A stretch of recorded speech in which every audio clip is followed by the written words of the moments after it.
Existe um lugar na Terra, tão isolado, que por séculos seus habitantes viveram praticamente sozinhos em um oceano sem fim. Uma ilha pequena, perdida no meio do Pacífico, sem continentes próximos, sem grandes florestas, sem rios. E mesmo assim, alguém decidiu construir centenas de estátuas gigantes olhando para o horizonte. Mas a pergunta nunca foi apenas: como construíram? A pergunta que realmente assusta é: por quê?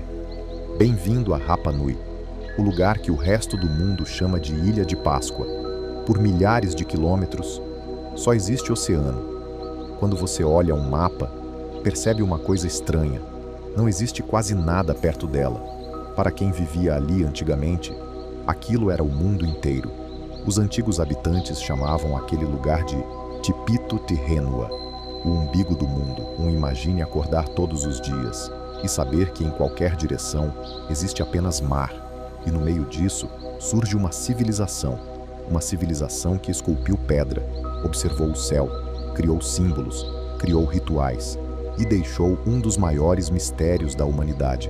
Hoje, a ilha tem cerca de 163 quilômetros quadrados e foi formada por antigos vulcões que emergiram do fundo do oceano. Mas antigamente, ela era diferente, muito diferente.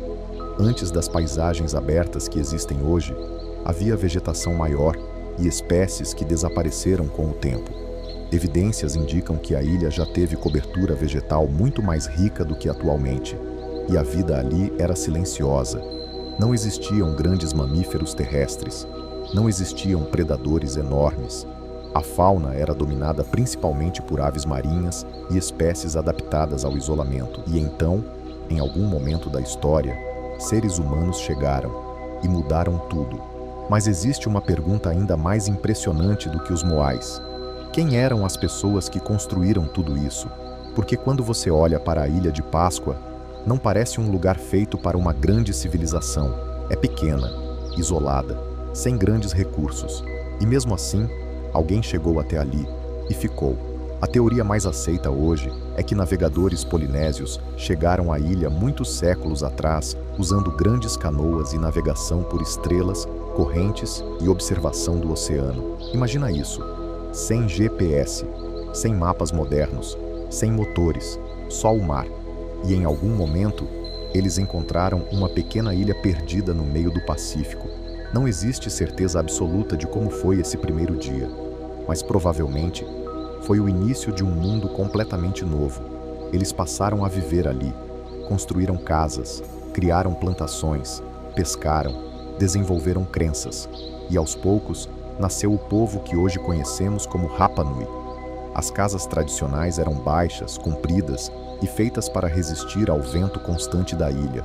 A alimentação vinha principalmente de agricultura, pesca e recursos limitados do território. Mas uma coisa chama a atenção. Mesmo vivendo isolados, eles criaram uma cultura extremamente organizada. Tinham chefes, divisão social, locais cerimoniais, arte e algo ainda mais impressionante. Eles observavam gerações, pensavam no futuro, porque construir um moai não era trabalho de dias, era trabalho de anos, talvez décadas. Cada estátua exigia esforço coletivo, pedra, ferramentas simples, planejamento, coordenação, tudo em uma ilha no meio do nada. Mas os Rapa Nui acreditavam em algo poderoso. Eles acreditavam que seus ancestrais continuavam protegendo os vivos. E foi aí que começaram a surgir os gigantes de pedra. Não eram apenas estátuas, eram presença, memória, poder. Cada moai carregava significado.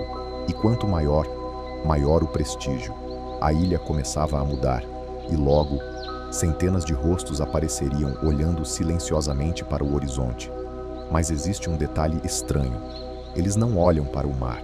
Quase todos olham para dentro da ilha, como se estivessem observando alguém. Centenas dessas estátuas foram levadas por quilômetros. Até hoje existem teorias. Alguns acreditam que usavam cordas e balanço lateral.